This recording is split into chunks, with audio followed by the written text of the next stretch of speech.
Nahihiya ka ba na malaman nila na madamot ka? Di naman po sa ganun, tita.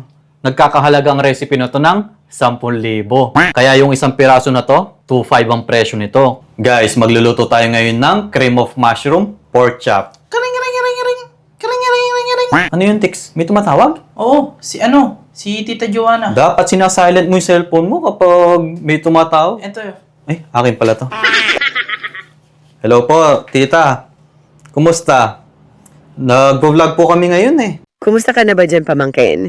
Naku, kapag kasi nangumusta to, kabisado ko na eh. Dapat, hindi mo to sinasagot. Napindot ko kasi. Ang ganda kasi ng ringtone mo. Tita, okay lang po kami dito. Ito, nilalagyan ko ng asin at paminta yung pork chop bago pirituhin. Nasaan ang asin at paminta? Ang nakikita ko maitim na kuweba. Sorry po. Tix, paabot nga nung cellphone holder. Di pala makita ni tita eh. Hihiram sana ako sa'yo, kaya kinumusta kita. Heto na nga ba yung sinasabi ko eh. Dapat, kapag nangumusta, hindi mo sinasagot. Kabisado ko na yan eh. Malay mo naman, pangluto ang hinihiram niyan. Tita, ano pong inihiram nyo? Sandok, kawali, o kaldero? Hihiram sana ako ng 10,000. Pupunta ako sa Manila. 10,000? Grabe. Pang isang buwan na nating ingredients yun. Alam mo nakakahiya pa dito? Naririnig at napapanood ng mga followers ko. Tingnan mo, oh. Naka-live pa naman tayo. Ito talagang si tita, ha? Wrong timing eh. Tita, katatapos lang po ng kasal ko eh, kaya kapos din kami ngayon. Guys, bale 4 na pork chop ang lulutuin ko. Nilagyan ko lang to ng asin at paminta bago ipirito. Wala kang pera pero yung niluluto mo pork chop pa? Magkano ba ang kada kilo ng pork chop ngayon? Tix, magkano kada kilo nito? 390. 390 po, tita. Tix, paabot nga ng lutuan. Tingnan mo nga, 390 ang kada kilo, tapos hindi mo pa ako mapahiram ng 10,000. 390 kada kilo? Anong kinalaman sa 10,000? Tix, mantika nga. Anong mantika ang ginagamit mo? Mahal ba yan? Canola oil po to. Guys, pipirituhin natin yung pork chop hanggang sa mag-golden brown ito. Kapag nagpipirito ako ng manok, olive oil ang ginagamit ko, tapos deep fry pa ang ginagawa ko. Mayabang. Nangungutang lang naman. Sinong mayabang? Ay, wala pong sinasabing mayabang. Ang sabi ko, matabang. Tix, paabot nga ng asin. Bubudburan ko lang. Masyadong maasim. Luluwas akong Manila kasi bibili ako ng iPhone 16 Pro Max. Mag-fully paid agad ako kaso kinapos ng 10,000.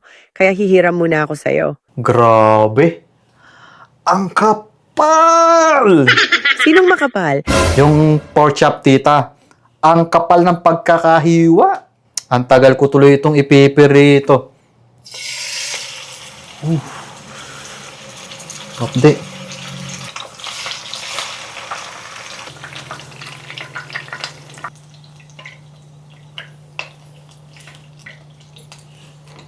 Sunod naman guys, gawin na natin yung sauce. Pasensya na kung medyo matagal ang pagluluto ko kasi merong nanghihiram ng 10,000. Gagamit pala ako ng parsley, pampaganda. Tingnan mo nga naman, buti pa ang pork chop, pinapaganda. Pero nung akong humihiram ng pamparibond, ayaw niya. Grabe. Nagluluto lang naman ako dito, Tix. Pero feeling ko, ang dami ko ng kasalanan dito. Tita, kung gusto mong gumanda, may parsley pa. Budburan kita. Guys, magigisa muna tayo ng bawang at sibuyas. Alam ko, naboboard na kayo. Pagtyagan nyo na, matatapos din to. Next naman yung sibuyas. Tapos, ilalagay natin tong mushroom na nakalata. Paborito ko yung mushroom na yan. Magdala ka mamaya dito pagkaluto mo. Tita, 4 lang to eh. Ilan bang gusto mo? Ibibigay mo yung 4 na yan? Hindi itabi mo. Kung 4 yan, 2 ang ibigay mo dito. 2 lang po ba? Ay, sobra. Bawasan natin to. Oh no! Tix, dali mo to kay tita. Huwag mong babawasan ng isa. Bilang ko yan ha. Sige. Tapos, ibuhusan natin yung cream of mushroom na nakalata. Pasensya na kayo guys ha.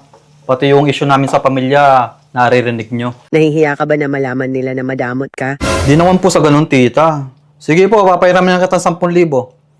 Tix, Pakuha nga yung 10,000 doon. Pabarya mo ng tig-pipiso. Para pagluwas sa Manila, butas ang bulsa.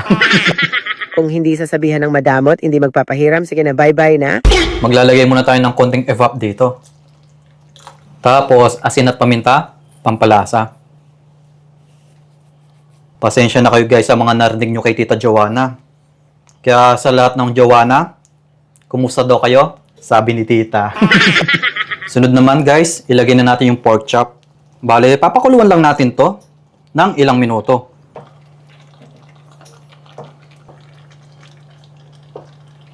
Tapos, budburan natin ng parsley, pampaganda.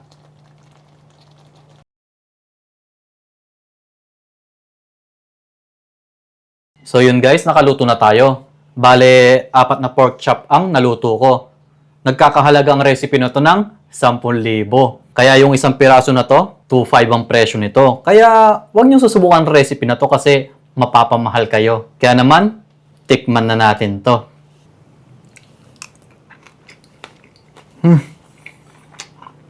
Ang sarap niya. Kasi nga, 2.5 ang presyo.